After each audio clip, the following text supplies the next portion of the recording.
Familiarize yourself with the following Latin terms and phrases. Guilty mind.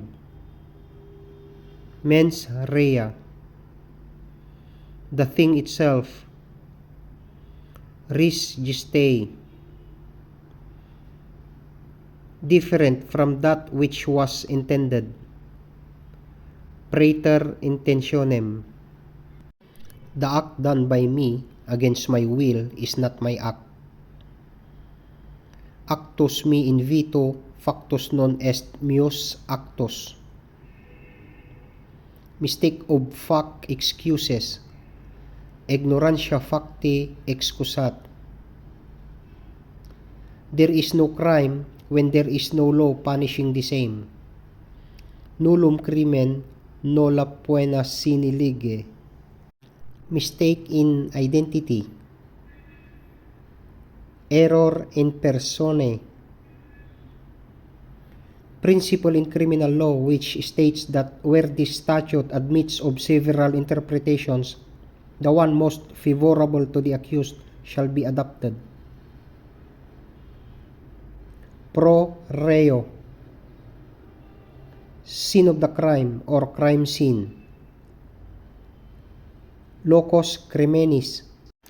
The law may be harsh, but it is the law. Dura lex sed lex. The thing speaks for itself. Res ipsa loquitur. False in one thing, false in everything. Falsus in uno, falsus in omnibus. At first glance. Prima facie. Proximate cause which produced the immediate effect. Causa proxima. Guilty act.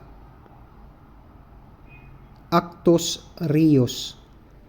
Ignorance of the law excuses no one. Ignorantia legis neminem excusat.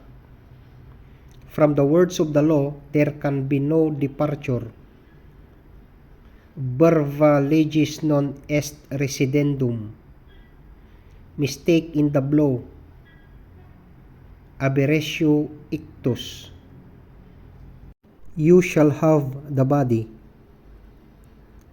Habeas corpus.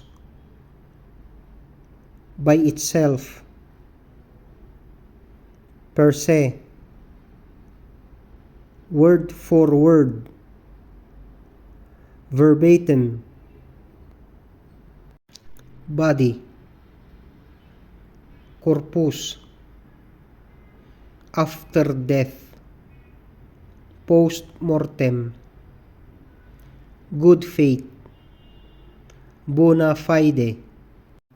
For this. Ad hoc. By law. De jure. For free. Pro bono. In fact. De facto. I forbid. Veto. In place of a parent.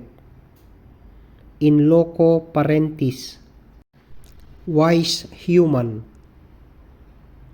Homo sapiens. Elsewhere. Alibi. Let the buyer beware. Caveat emptor.